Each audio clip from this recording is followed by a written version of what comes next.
బీసీలకు 42% రిజర్వేషన్లపై సుప్రీంకోర్టులో కేసు నేపథ్యంలో మంత్రులు ఢిల్లీకి వెళ్లనున్నారు.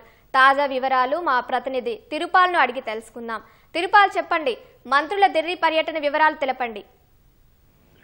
కావ్య, బీసీలకు 42% రిజర్వేషన్ కల్పిస్తూ ప్రభుత్వం ఇచ్చిన జీవోను కొట్టివేయాలంటూ సుప్రీంకోర్టులో పిటిషన్ దాఖలైంది. ఈ నేపథ్యంలో ఈవేళ పిసిసి అధ్యక్షుడు మహేష్ కుమార్ గౌడ్, అదేవిధంగా ఉప ముఖ్యమంత్రి బట్టి విక్రమార్క, మంత్రి పొన్నం ప్రభాకర్, వీళ్ళు రాష్ట్ర వ్యవహారాల ఇన్ఛార్జి మీనాక్షి నటరాజన్తో సమావేశం దాదాపు 2 గంటల పాటు ఈ సమావేశం కొనసాగినట్టుగా తెలుస్తుంది.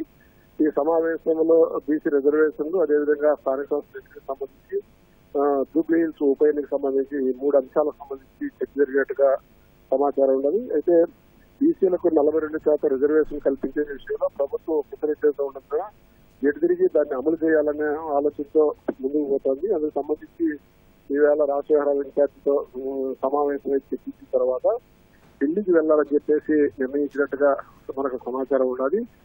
ప్రధానంగా పిసిసి అధ్యక్షుడు మహేష్ కుమార్ గౌడ్, ఉప ముఖ్యమంత్రి, అదేవిధంగా పొన్నం ప్రభాకర్ ముగ్గురు కూడా ఢిల్లీకి సాయంత్రం వెళ్లాలని యోచిస్తున్నట్టుగా తెలుస్తోంది.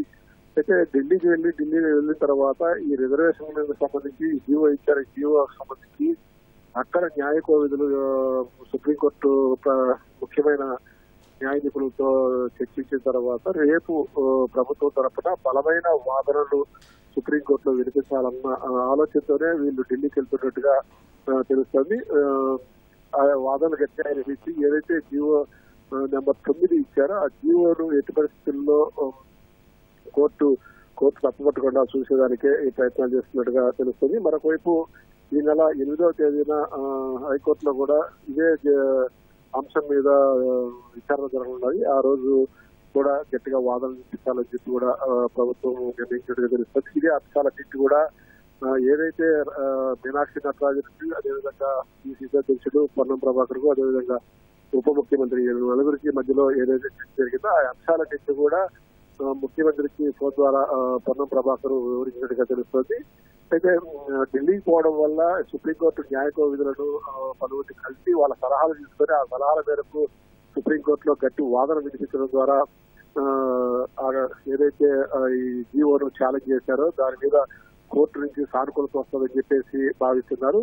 ఇది ఇలా ఉండగా జూబ్లీ హిల్స్ ఉప ఎన్నికకు సంబంధించి కూడా చర్చ జరిగినట్టుగా సమాచారం ఉన్నది. జూబ్లీ హిల్స్ సంబంధించి దాదాపు 10-12 మంది ఆస్పిరెంట్స్ ఉంటారు. ఈ 10-12 మందిలో ఎవరు తీసుకోవాలా, ఎవరు పోటీకి వస్తున్నారు అనే విషయం పేర్లను చర్చించిన తర్వాత చివరిగా 4 పేర్లను మాత్రమే ప్రతిపాదించాలని చెప్పేసి ఒక ప్రాథమిక అంచనాకు వచ్చినట్టుగా మనకు సమాచారం ఉన్నది.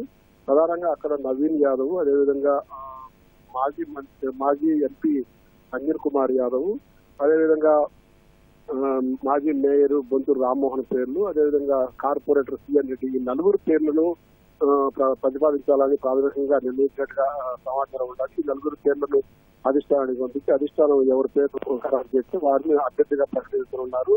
అయితే ఈ నేపథ్యంలో స్థానిక సంస్థలకు సంబంధించి కూడా 9వ తేదీ నుంచి నామినేషన్ల పర్వము ప్రారంభం కానున్నా దానికి సంబంధించి ఇప్పటికే జెడ్పీటీసీల అభ్యర్థులకు సంబంధించి ఒక్కో జెడ్పీటీసీ స్థానం నుంచి 3 లెక్కన పేర్లు ఇమ్మని చెప్పి ఇప్పటికే ముఖ్యమంత్రి అందరినీ ఆదేశించున్నాడు. అయితే ఇప్పటికే ఆయా జిల్లాలకు ఉమ్మడి జిల్లాలకు సంబంధించిన ఇన్ఛార్జ్ మంత్రులు స్థానిక నాయకులతో సమావేశమయ్యి మొత్తం కూడా జెడ్పీటీసీ వారిగా అభ్యర్థుల పేర్లను సేకరిస్తున్నట్టు తెలుస్తుంది. ఈ వేళ సాయంత్రానికి లోపల మొత్తం కూడా ఆ పేర్లన్నీ కూడా ఆయా ఇన్ఛార్జ్ మంత్రులు చేసుకొస్తాయి. ఆ మంత్రులు రేపు కానీ లేకపోతే ఎల్లుండి కానీ మొత్తం కూడా జిల్లా పరిషత్